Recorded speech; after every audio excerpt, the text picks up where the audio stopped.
तरीके से मुगल का पतन हो गया, ठीक है।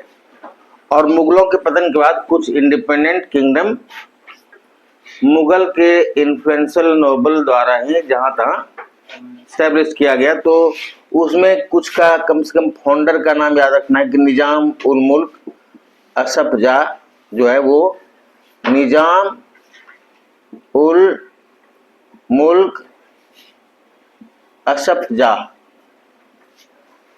हाँ, ये हैदराबाद स्थापित किया जी। सादत खान, ये अवध का संस्थापक हुआ, मतलब इंडिपेंडेंट अवध का नवाब ये हुआ। इसके बाद फिर और लोग आए। उसके बाद मुर्शीद कुली खां,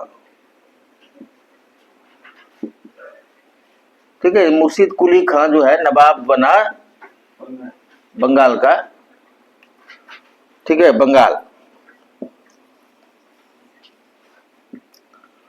और कुछ के बारे में बता दे आपको, जैसे विशेष करके इसके बारे में तो हम लोग पढ़ेंगे अभी विस्तार से। जाट आपको पढ़ाए होंगे कि बहादुर शाह के द्वारा चूड़ामन के साथ कुछ कुछ एग्रीमेंट किया गया, नहीं जी। तो चूड़ामन के बाद आया वहां पर जाट का बदन सिंह, ठीक है। बदन सिंह जो है इनके द्वारा भरतपुर किंगडम की स्थापना की गई। कौन किंगडम? भरतपुर किंगडम। और इनको दो उपाधि दी गई थी, राजा और महेंद्र।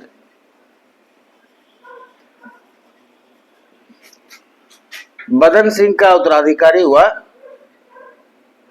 क्या कहते हैं, जिसको कहते हैं जाटों का प्लेटो, सूरजमल, समझे जी। बदन सिंह का उत्तराधिकारी कौन हुआ? सूरजमल। सूरजमल, इनके बारे में खाली लिख लीजिए किन्हें जाटों का प्लेटो कहते, Plato of Jat, Plato of Jat कौन? सूरजमल। और दूसरी चीज इनके बारे में जान लीजिए, इसको इनको कहता है जाट उलिसिस, जाटों का अफलातून। जाट उलिसिस, जाटों का अफलातून। तो ये सब याद रखिए। उसके बाद हम लोग अब यहां से बंगाल से पढ़ेंगे, ठीक है जी। हो गया यहां तक ना। अब देखिए क्या है ना कि बंगाल में नवाब नियुक्त किया गया मुर्शीद कुली खां को, ठीक है। मुर्शीद कुली खां के द्वारा बंगाल की राजधानी हटा करके ढाका से लाया गया मुर्शिदाबाद। क्या किया गया? बंगाल की राजधानी पहले थी राजमहल, इसको याद रखना है। अकबर के समय बंगाल की राजधानी कहाँ थी? राजमहल। राजमहल कहाँ है? राजमहल झारखंड में है, ठीक है। आप जानते होंगे, ठीक है। साहेबगंज डिस्ट्रिक्ट है झारखंड में, वहीं पर है राजमहल, ठीक है जी। तो राजमहल जो थी वो राजधानी थी बंगाल की, किस समय? अकबर के टाइम में। तो बाद में ढाका बनी और फिर इसके द्वारा मुर्शीद कुली खां के द्वारा इसको मुर्शिदाबाद लाया गया। कहाँ लाया गया? ठीक है। तो इस समय जो मुर्शीद कुली खां था वो केवल बंगाल का नवाब था। 1719 ईस्वी में मुर्शीद कुली खां को उड़ीसा का भी नवाब नियुक्त किया गया, समझे। उड़ीसा का भी नवाब नियुक्त किया गया। 1727 ईस्वी में मुर्शीद कुली खां की मृत्यु के बाद शुजाउद्दीन यहाँ का नवाब बना, समझे।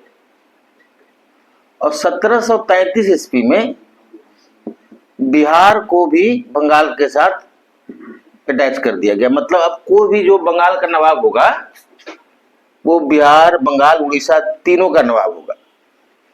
बात समझ में आई? 1719 में उड़ीसा को बंगाल के साथ अटैच कर दिया गया और 1733 में बिहार को भी। क्लियर। 1739 में इसकी मृत्यु हो गई सुजाउद्दीन की, और इसके स्थान पर सरफराज खां बंगाल का नवाब बना। ये सब के बारे में कुछ जानने की जरूरत नहीं है। सरफराज खां नवाब बना, इसकी हत्या कर दी गई 1740 में। 1740 में अली वर्दी खां बंगाल का नवाब बना। ठीक है जी।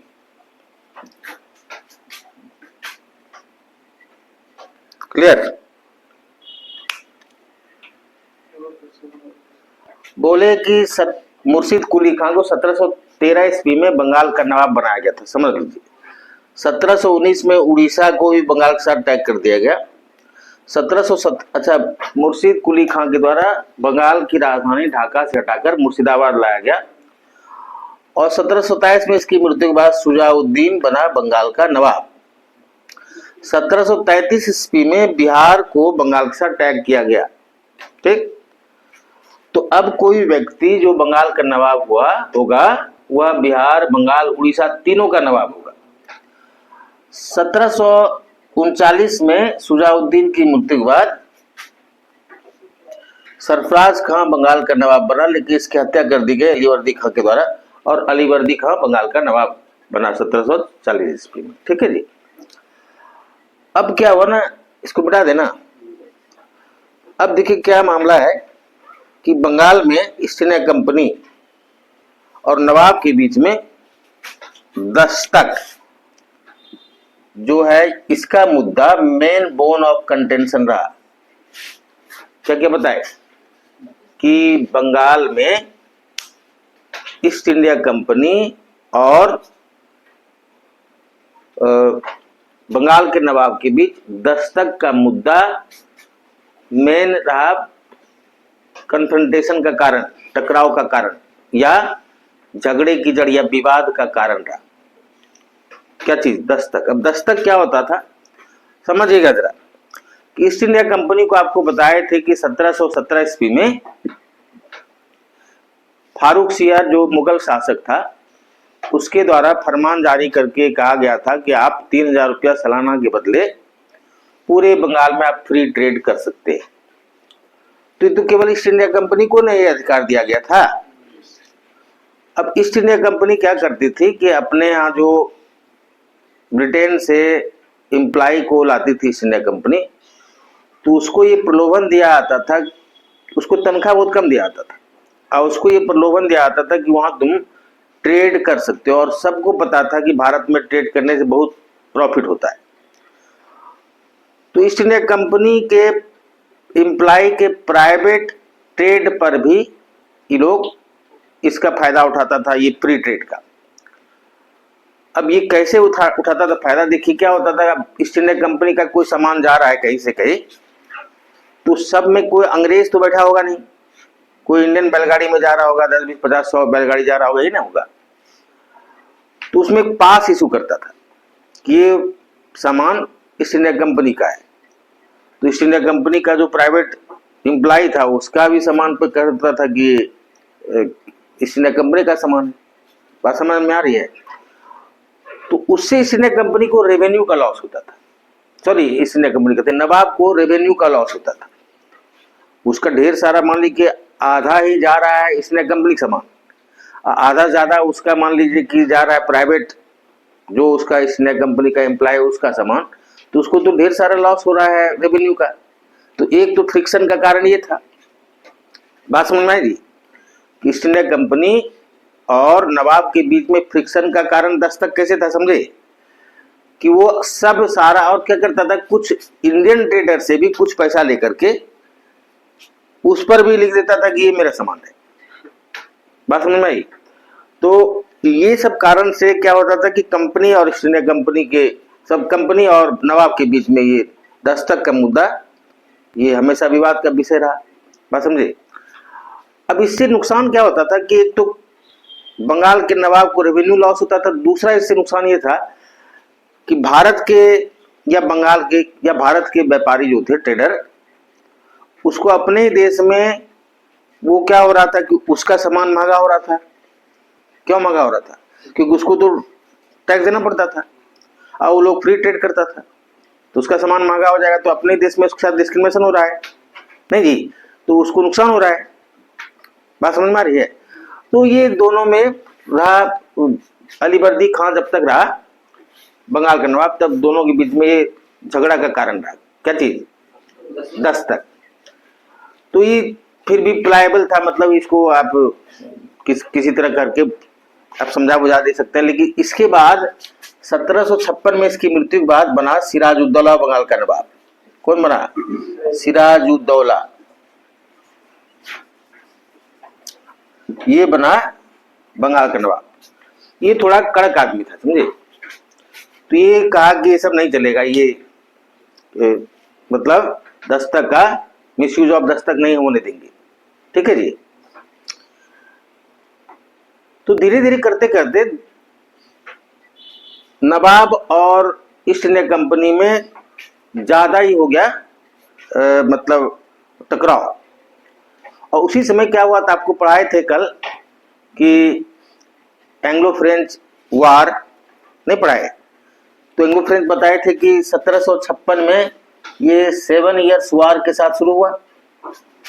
कहां 7 इयर्स वार? यूरोप में 7 इयर्स वार। तो यहां पर क्या हुआ, ईस्ट इंडिया कंपनी और फ्रेंच ईस्ट इंडिया कंपनी दोनों तैयारी शुरू किया लड़ाई करने का, समझे? युद्ध की तैयारी शुरू कर दिया। तो नवाब ऑर्डर दिया कि हमारे मतलब जो टेरिटरी है, हमारा जो क्षेत्र है, उस क्षेत्र में कोई प्राइवेट वार नहीं लड़ सकता है, इसलिए इसको बंद करो। जो भी वार का प्रिपरेशन लोग कर रहा था तो उसको बंद करने के लिए कहा। तो फ्रेंच तो उसको बंद कर दिया, लेकिन इंग्लिश ईस्ट इंडिया कंपनी उसको जारी रखा। तो फाइनली 1757 ईस्वी के शुरू में नवाब के द्वारा कलकत्ता पर आक्रमण किया गया। कलकत्ता में ही मेन था, उसमें आपको पढ़ाए होंगे कलकत्ता में उसमें फोर्ट विलियम वगैरह वगैरह स्थापित हो चुका था। तो कलकत्ता पर नवाब आक्रमण किया। तो नवाब आक्रमण जब किया तो उसमें ज्यादातर जो इंग्लिश ईस्ट इंडिया कंपनी और उसका अधिकारी कर्मचारी था वो भाग के चला गया। एक आइलैंड है फुल्टा। कहां चला गया भाग के? मतलब most of the servants of East India Company took shelter at an island named Fulta. ठीक है जी। तो ज्यादातर लोग भाग के चला गया उधर, समझ गए? अब कुछ लोगों को पकड़ लिया गया, समझे?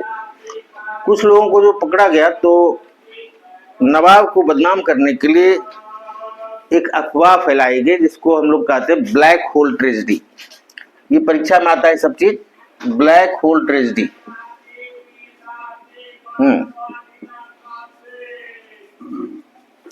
ब्लैक होल ट्रेजेडी, इसको हम लोग हिंदी में कहते हैं काल कोठरी की घटना। आपको बताया ये कि जब नवाब के द्वारा कलकत्ता पर आक्रमण किया गया तो ज्यादातर जो ईस्ट इंडिया कंपनी के एम्प्लॉय कर्मचारी वगैरह थे वो भाग के उसके द्वारा फुल्टा नामक द्वीप में शरण ली गई। कुछ लोग गिरफ्तार कर लिए गए। ठीक है जी। तो उसमें एक व्यक्ति था जो गिरफ्तार किया गया, तो उसमें एक व्यक्ति था, उसका नाम था हॉलवेल।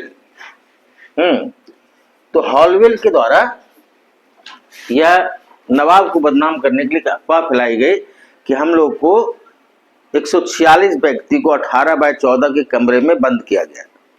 मतलब हम लोग साथ इनह्यूमन ट्रीटमेंट किया गया। 146 आदमी को 18/14 के कमरे में, क्या वो सीमेंट का बोरा है कि ऐसे ऐसे करके रख दिया होगा जी? 146 आदमी कैसे हटेगा उसमें? तो कहा कि उसमें हम लोग सारे लोग मर गए, 22 आदमी हम लोग बचे, समझे? फैक्ट ये रहा होगा कि 22 आदमी को ही गिरफ्तार किया गया होगा, समझे? तो बोला 22 आदमी बचे और उसमें मैं भी एक था। तो जो भी है, उसके बाद फाइनली ये युद्ध जो है खत्म हुआ। अलीनगर की संधि हुई, अलीनगर की संधि हुई in between East India Company and Nawab of Bengal. उसके साथ ये वाला जो युद्ध था ये समाप्त हो गया। क्लियर? अब क्या है ना कि अब ईस्ट इंडिया कंपनी को लगने लगा कि नवाब को हटाए बिना कोई उपाय नहीं है, और नवाब का ढेर सारा दुश्मन था, उसका रिलेटिव रिश्तेदार ही। तो इन लोगों के साथ कंस्पिरेसी किया गया, षड्यंत्र किया गया। किसके साथ? नवाब के रिश्तेदार और नवाब का जो भी उच्च अधिकारी था, उन लोगों के साथ षड्यंत्र किया गया नवाब को हटाने का, समझे। और नवाब को हटाकर अपना कोई पपेट को हिंदी में क्या कहेंगे, मतलब कठपुतली को बैठाने का षड्यंत्र किया गया। तो इस षड्यंत्र में कौन कौन शामिल थे वो भी परीक्षा में आता है, तो इसलिए इसको आप लिख ले कि षड्यंत्र में नवाब का कौन रिलेटिव, रिश्तेदार और ऑफिशियल और कौन कौन भारत का आदमी शामिल था।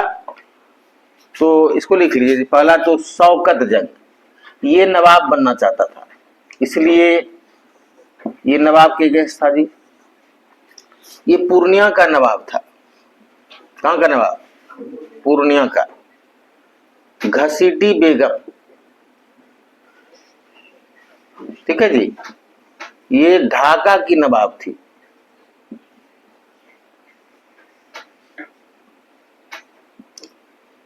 ढाका, ये ढाका की नवाब थी। हो गया जी। उसके बाद इसमें शामिल था मीर जाफर। ये कौन था? तो नवाब का मीर बख्शी था जी। मीर बख्शी आप जानते होंगे, क्या होता है मीर बख्शी? ये सैनिक, मतलब सेना का प्रमुख समझ लीजिए, ये हो गया। तो सेना का प्रमुख जब आपका मिल गया है दुश्मन से, तो आप जीत सकते हैं जी युद्ध में। तो मीर जाफर हो गया। इसलिए देखते हैं हम लोग क्या प्रोवर्ब हो गया कि फिर से मीर जाफर ने जन्म लिया, नहीं जी। मतलब गद्दार में जब भी होता है तो उदाहरण में कौन, किसका नाम आता है? मीर जाफर का, या फिर जयचंद, नहीं जी। तो मीर जाफर हो गया। उसके बाद लिख लिया मानिक चंद।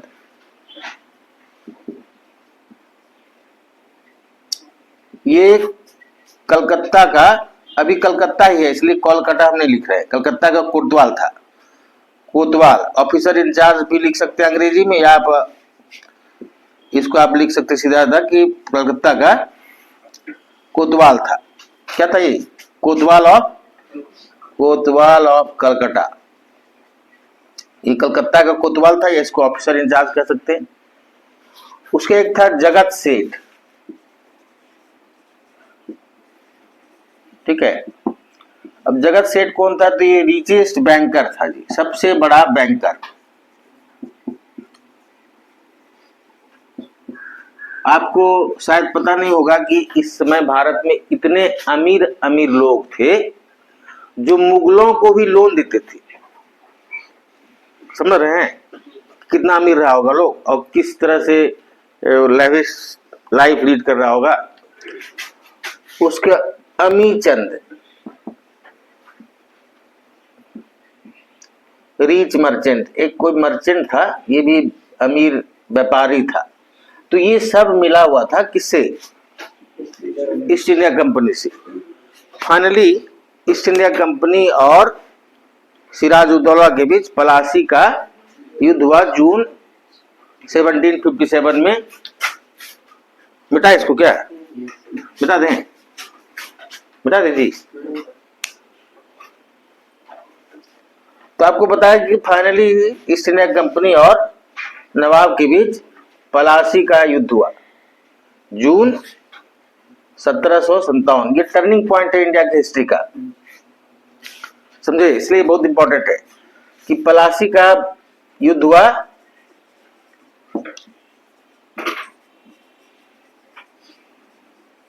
ये कब हुआ?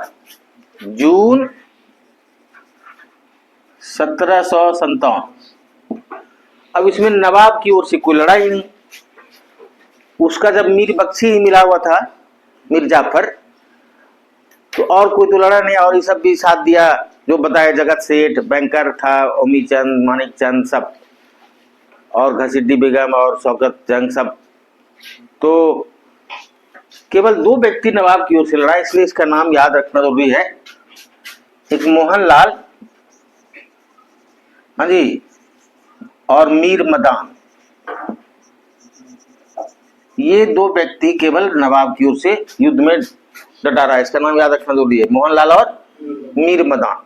और नवाब जब देखा कि हमारा पोजीशन डगमग है, डगमग क्या मतलब खराब है, हारने का पूरा पूरा हिसाब है, तो नवाब युद्ध से भाग गया।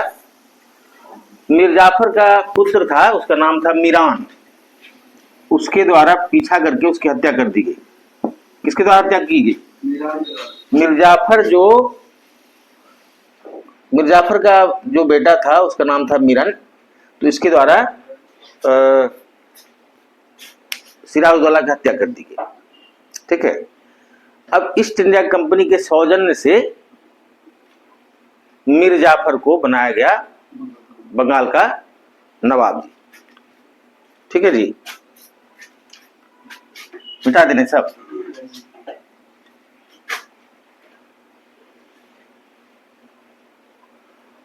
तो अब नवाब कौन बन गया? मीर जाफर। इसके बारे में थोड़ा लिख लीजिए। ही इज नोन एज, इसको क्लाइव का लोमड़ी कहते हैं, जकाल ऑफ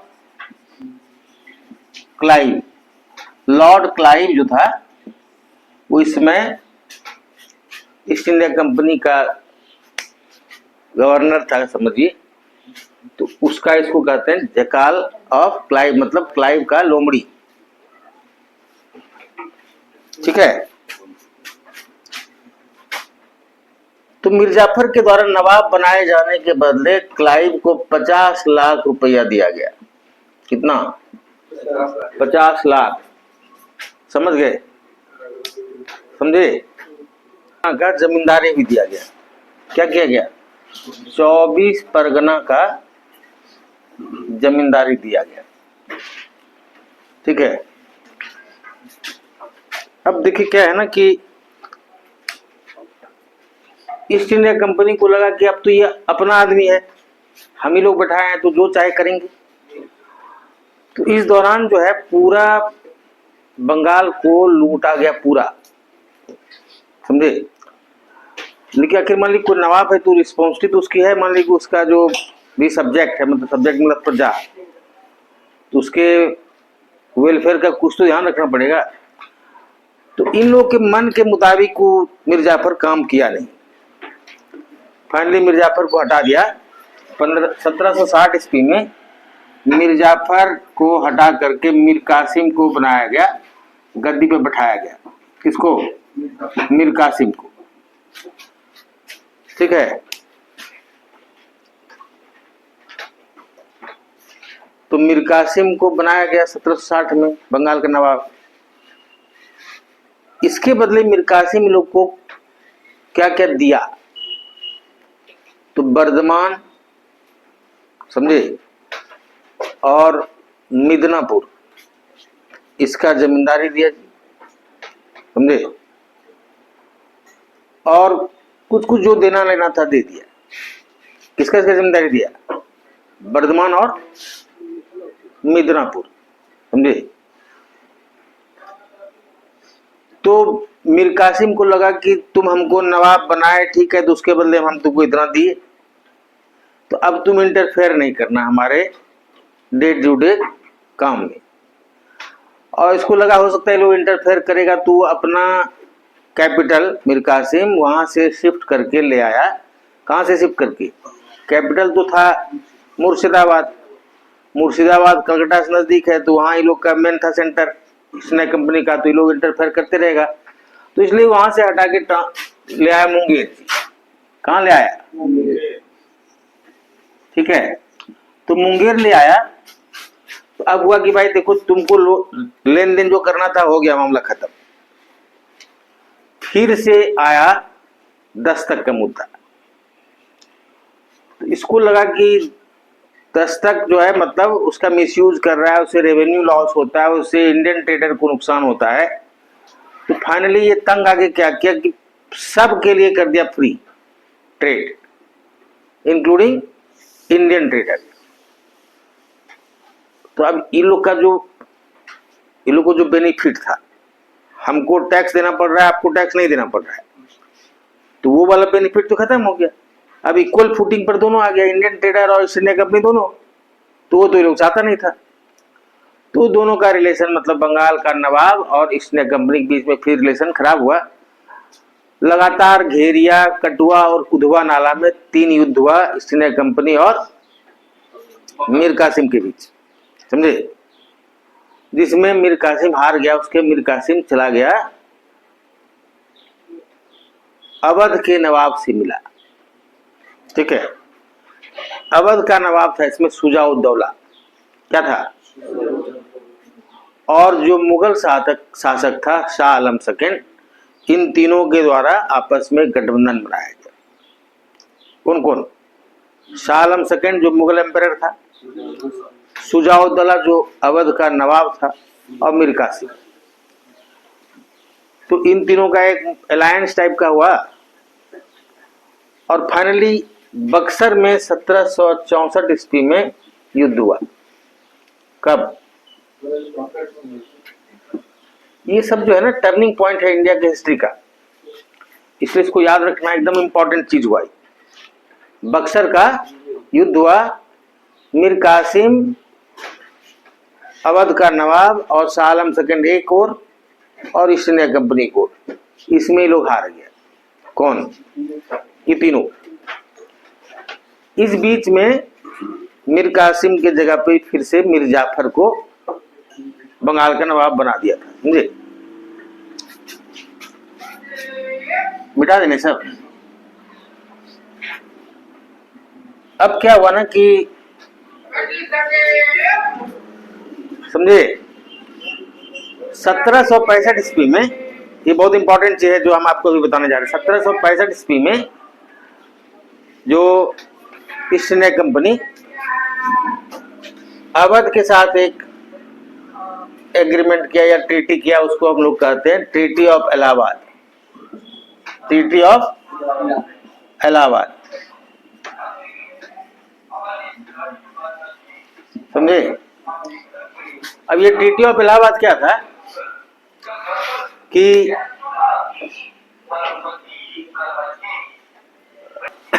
समझे क्या बोले कि अवध के नवाब के साथ ट्रीटी ऑफ इलाहाबाद हुआ।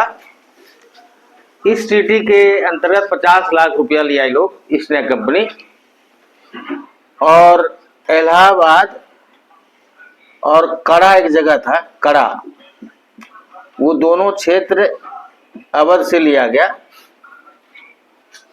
ये दोनों क्षेत्र ले लिया अवध से। अभी क्या करेगा इसका अभी बता रहे हैं। 1765 में ये संधि हुई। कब हुई?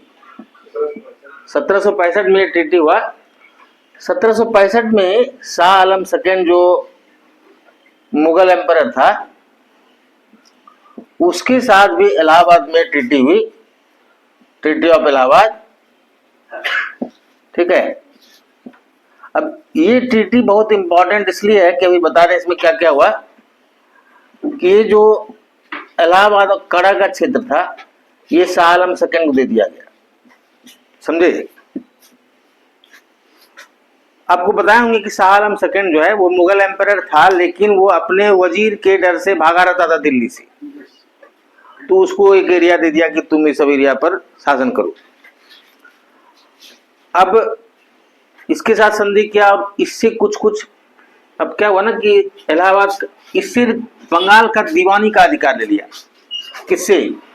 शाह आलम सेकंड से बंगाल का दीवानी का अधिकार, राइट, दीवानी राइट ले लिया, समझे। He obtained the right, sorry, East India Company obtained the right of Diwani right from Mughal emperor by the treaty of Allahabad in 1765। दीवानी का राइट ले लिया, इसके बदले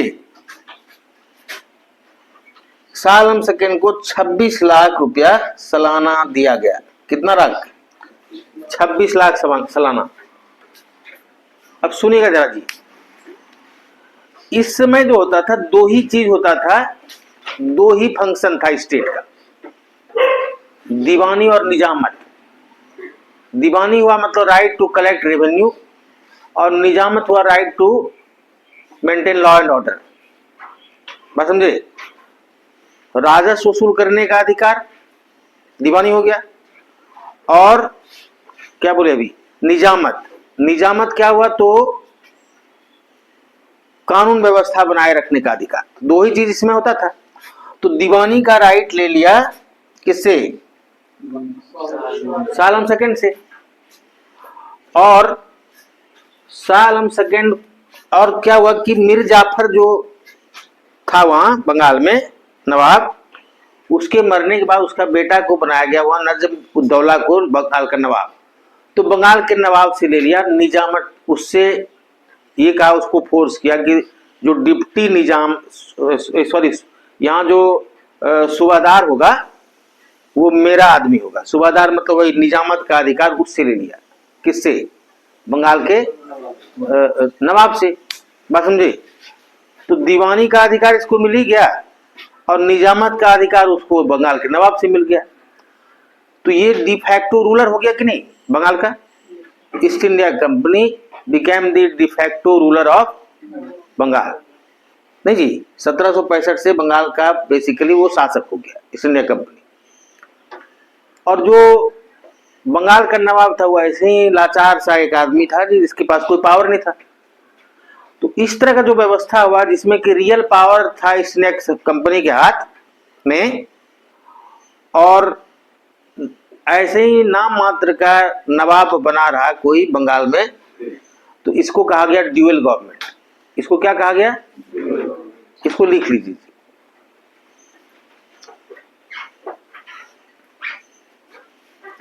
देखिए, the kind of system that emerged in Bengal after the Treaty of Allahabad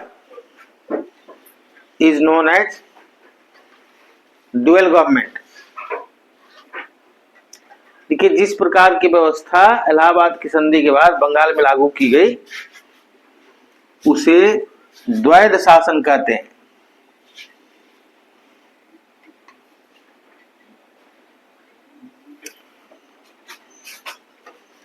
अब इससे नुकसान क्या हुआ, देखिए जी, ईस्ट इंडिया कंपनी को सारा पावर था, कोई रिस्पॉन्सिबिलिटी नहीं थी।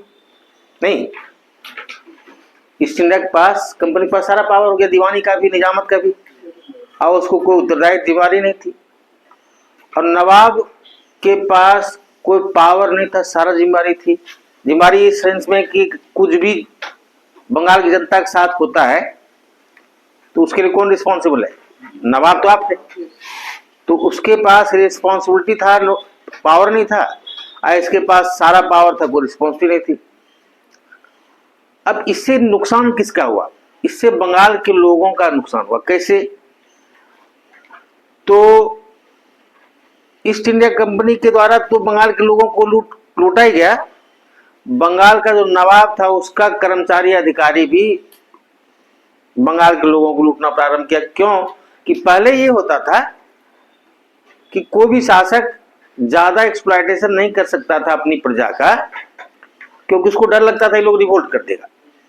अब वो डर इसलिए खत्म हो गया कि उसको लगने लगा बंगाल के नवाब के जो कर्मचारी अधिकारी थे कि हमको प्रोटेक्ट करने के लिए तो इसका ये है, ये ईस्ट इंडिया कंपनी आई। बात समझे। तो इस कारण से दोनों मिलकर लूटा बंगाल के नवाब, बंगाल के लोगों को। तो बंगाल जो उसमें भारत का सबसे रिच प्रोविंस था, वहां जब 1770 के आसपास जब सूखा और अकाल पड़ा तो 1/3 पॉपुलेशन वहां का खत्म हो गया। मतलब 5 साल में बंगाल को दरिद्र कर दिया, मतलब एकदम से नंगा कर दिया बंगाल को। बात समझ गए। तो इस कारण से बंगाल में बहुत सारा प्रॉब्लम हुआ। बाद में आपको पढ़ाएंगे कि कैसे सन्यासी रिवोल्ट शुरू हुआ बंगाल में और बहुत तरह का प्रॉब्लम शुरू हुआ बंगाल में। ठीक है जी। तो आप समझ लिए। अब इससे क्या क्या हुआ बंगाल, क्यों आपको बता रहे हैं कि बैटल ऑफ बक्सर और बैटल ऑफ पलासी इंपॉर्टेंट है। देखिए जी, यहां से जितना रेवेन्यू आई, ये रिचेस्ट प्रोविंस था, हम आपको बताए पूरे भारत का। इसमें था बिहार, बंगाल, उड़ीसा। तो कितना बड़ा एरिया आप समझ लीजिए। अभी जो बांग्लादेश है वो बंगाल था, और अभी का बंगाल, उड़ीसा, बिहार, झारखंड, ये सारा इतना बड़ा, तो यूरोप का ढेर सारा कंट्री मिलके नहीं होता है। तो इतना बड़ा एरिया पर इसका कब्जा हो गया। इतना बड़ा का एरिया का जो रेवेन्यू हुआ, उसी रेवेन्यू से ये एक्सपैंड किया पूरे भारत में। बात समझ में आई जी। उसी रेवेन्यू से और बड़ी संख्या में सेना अपना तैयार किया और उसके बाद सबको धीरे धीरे करके प्लस जो इलाहाबाद का ट्रीटी हुआ उसमें आपको बताए थे कि अवध का ट्रीटी अवध के साथ किया, तो वो एक क्या हुआ कि एक बफर बना लिया। ये लोग का पहले था मतलब उद्देश्य कि अवध को पूरी तरह से मिला लिया जाए ईस्ट इंडिया कंपनी के साम्राज्य में, तो वो ऐसा इसलिए नहीं किया गया कि वो एक बफर स्टेट के रूप में अवध को चाह रहा था कि उधर जो भी मतलब मराठा और जो भी है उसके और हमारे बीच में एक बफर स्टेट रहेगा, कौन? अवध। उसके धीरे धीरे करके पूरे भारत में एक्सपेंड किया, केवल बंगाल का ही रिसोर्सेज से पूरे भारत पर कब्जा किया। बंगाल मतलब बिहार, बंगाल, उड़ीसा। बात समझ में आई? तो इस तरह से बंगाल पर ईस्ट इंडिया कंपनी का कब्जा हुआ और ये शुरुआत हुआ पूरे भारत पर कब्जा करने का।